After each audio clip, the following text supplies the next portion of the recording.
Halo semuanya, gimana kabar kalian semua? Ini hari Selasa ya, tanggal 5 Januari guys. Nah di video ini kayaknya saya udah lama gak sharing sama kalian tentang perkembangan anak saya ya guys. Nah di video ini saya ingin sharing sama kalian tentang bagaimana cara memberikan pemahaman kepada anak spesial, termasuk adik-adik autis atau anak spesial lainnya. Karena memang anak kita ini berbeda ya guys, jadi ada trik khusus untuk memberikan pemahaman pada mereka.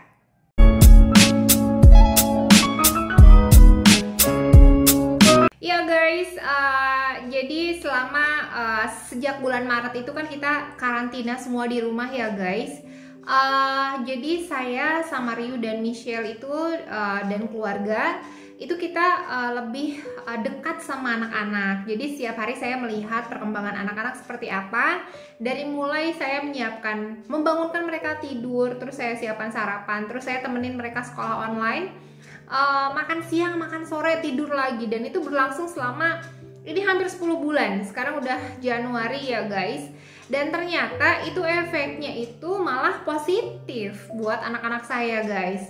Jadi sebelum-sebelumnya kan kalau misalnya saya masih sekolah nih, anak-anak masih pada musim-musim sekolah, itu mereka agak susah gitu saya untuk ngebonding mereka. Karena pagi-pagi saya bangun, saya udah siap-siap nyiapin, mandiin Ryu, bajuin Ryu, terus saya bawa Michelle terus ke sekolah dan sarapan di sekolah.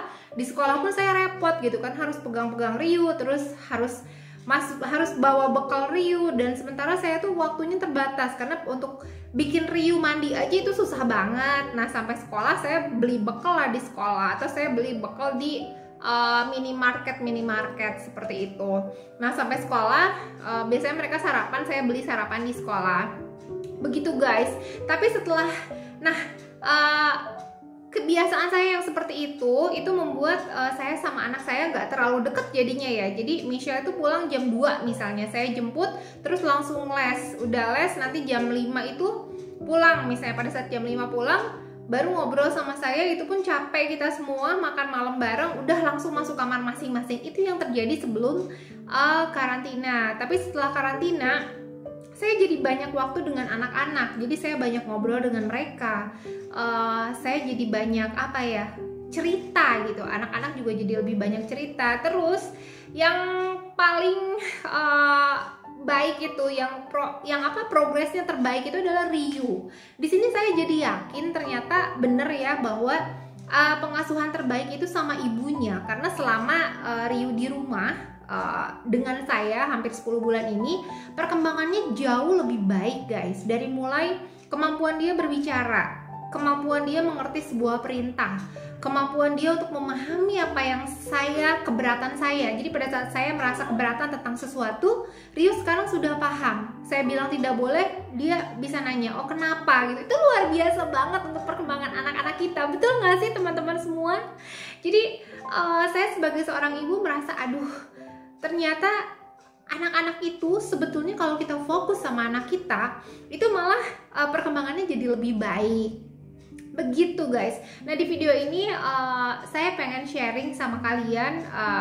Saya nggak ngerasa, menurut saya ini saya udah berhasil sebagai untuk memberikan pemahaman pada Ryu ya. Tapi kan pemahaman, maksudnya keberhasilan seseorang tuh beda-beda. Jadi kriterianya tuh beda-beda. Kalau saya sendiri, saya sudah sangat bersyukur pada saat Ryu mengerti perintah, Ryu memahami perasaan saya, Ryu mengerti keberatan saya. Terus Ryu bisa disuruh bolak-balik, Ryu tolong ambilin handphone mami di atas, Ryu tolong sapu, tolong beresin, clean up segala macem. Atau kayak misalnya bernegosiasi sama Ryu. Dulu kan kita agak susah untuk bernegosiasi, kebanyakan Ryu yang menang.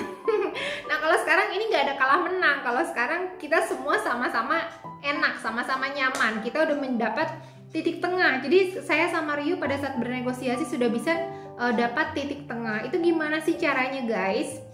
Nah yang pertama, saya itu selalu mendengarkan Ryu terlebih dahulu. Jadi misalnya Ryu itu lagi marah gitu ya guys. Yang pertama itu saya lebih kepada mendengarkan dan memberikan perhatian. Jadi pada saat dia marah-marah atau ada sesuatu yang pengen dia bilang sama saya, kalau saya potong, jatuhnya dia nggak mau lagi ngomong guys. Jadi ya udah, dia jadi berpikir, ih ngapain gue ngomong, toh nggak didengerin juga. Seperti itu sih kalau yang saya tangkap dari Ryu.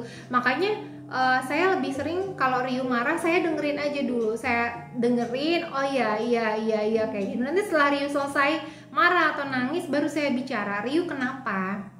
Ryu ada apa? Atau misalnya saya marah sama Ryu gitu ya, terus saya tunggu Ryu selesai dulu dengan emosinya dia. Setelah itu baru saya mengatakan, tadi tuh mami begini karena ini, seperti itu.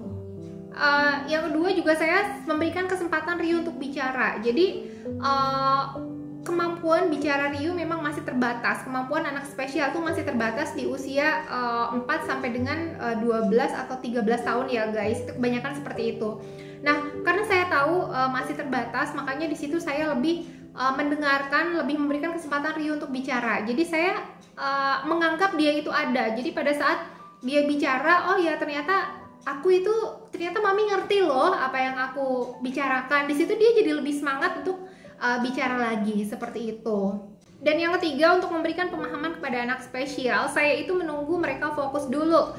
Terutama untuk anak ADHD, autis, itu mereka kan kadang energinya ada yang berlebih gitu ya guys. Jadi sebelum kita memberikan pemahaman sama mereka, alangkah baiknya kita terapi dulu. Terapi itu apa sih guys? Misalnya kita bukan menghabiskan energinya, tapi paling tidak kita memberikan latihan fisik kepada mereka, seperti trampolin. Atau seperti kita main blocks,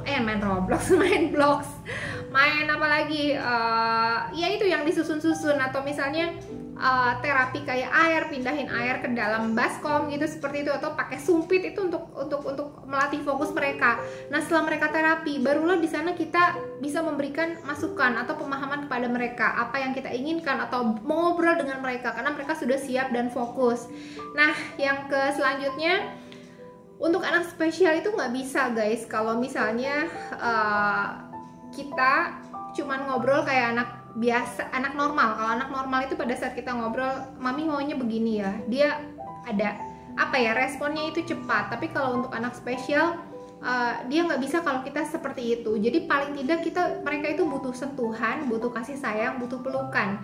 Jadi pada saat misalnya kita pengen memasukkan sesuatu atau memasukkan pemahaman pada anak spesial, saya lebih kepada saya sayangin Ryu, saya peluk Ryu, mami I need you to hug, I need you to kiss. Atau mami pengen pegangan tangan Ryu, ayo tangannya bersama gitu, terus berpegangan tangan, terus saling menatap. Di situ baru saya masuk, Ryu, mami seneng loh hari ini karena kamu baik, tapi mami pengen deh kalau kamu seperti ini gitu. Nah Ryu udah pada tahap seperti itu, dan itu luar biasa banget guys. Saya sangat senang sekali. Oh ya ternyata anak saya sudah menuju kesembuhan, menuju normal. Itu luar biasa buat saya, dan saya selalu bersyukur sama Tuhan. Ya Tuhan, terima kasih karena anak saya progresnya semakin baik. Begitu guys. Meskipun sama anak spesial, saya pun kalau saya melakukan kesalahan sama mereka, misalnya Ryu sampai nangis atau terlukai, di situ saya coba elus punggungnya, dan saya minta maaf guys. Jadi kadang ada beberapa orang tua yang merasa tidak perlu untuk minta maaf kepada anaknya karena orang tua selalu benar gitu ya. Nah ini kalau menurut saya guys, menurut pemahaman saya, sepertinya sudah tidak. Sekarang itu udah zamannya udah modern, dimana ibu dan anak itu harus berkomunikasi secara lancar. Harus permintaan maaf itu tidak selalu dari anak ke orang tuanya, anak ke ayahnya, anak ke ibunya. Tapi kalau ibu dan ayahnya salah, itu harus minta maaf. Itu menurut saya pun begitu. Kalau saya melakukan kesalahan sama Ryu atau sama Michelle misalnya, saya akan minta maaf sama mereka. Jadi di situ mereka ngerasa kayak fair gitu ya. Oh iya, adil ya. Pada saat mami salah pun mami bisa minta maaf sama kita. Jadi mereka pun akhirnya nggak keberatan untuk minta maaf. Dan saya nggak mau anak saya tuh menjadi egois nantinya. Mereka nggak mau minta maaf meskipun mereka salah. Saya nggak mau. Menurut saya minta maaf itu nggak masalah. Kalaupun misalnya kita tidak salah terus kita minta maaf, kalau untuk memperbaiki keadaan itu nggak apa-apa. Menurut saya sih nggak apa-apa, karena saya suka damai, saya suka peace gitu guys. Nah terus yang terakhir itu adalah saya selalu mengucapkan terima kasih sama mereka pada saat mereka melakukan suatu hal yang baik misalnya kayak menyapu, Ryu clean up mainannya, atau Ryu makan makanannya sampai habis, wah terima kasih Ryu sudah makan dengan baik. Atau Michelle sudah nyapu nyuci piring, makasih ya Michelle sudah bantu Mami. Kalau nggak ada Michelle, Mami nggak tahu harus seperti apa. Atau Michelle terima kasih ya, Mami sudah dibantuin ngajak Ryu main, jadi Mami bisa ngerjain ini. Seperti itu guys. Jadi ucapan terima kasih itu penting banget dan membuat orang yang diucapkan terima kasih itu menjadi lebih senang gitu. Jadi oh ya ternyata gue kalau ngelakuin sesuatu yang baik diucapin terima kasih sama Mami, anak-anak mikirnya gitu kan. Ya udah, jadi mereka lebih semangat melakukan sesuatu yang baik lagi itu guys. Nah itu dia sharing saya guys tentang memberikan pemahaman kepada anak spesial. Ini semoga bisa bermanfaat untuk kalian guys. Saya minta dukungannya dari kalian ya guys untuk channel ini. Jangan lupa di like, di subscribe itu, terus di klik loncengnya. Jadi kalau saya upload video terbaru nanti kalian bisa dikasih notifikasi. Dan jangan lupa subscribe itu gratis, nggak bayar kok. Subscribe itu gratis, cuma klik doang. Saya juga banyak subscribe orang kok di YouTube saya. Dan itu gratis, nggak ada bayaran apapun. Ya guys, kalau ini bermanfaat tolong di sharing sama yang lainnya. Oke? Minta komennya, apapun komennya, masukannya masukannya akan selalu saya terima dan saya baca satu persatu ya guys pada saat saya ada waktu, dan saya pun akan balas satu persatu gitu ya guys. Oke, thank you for watching dan bye bye.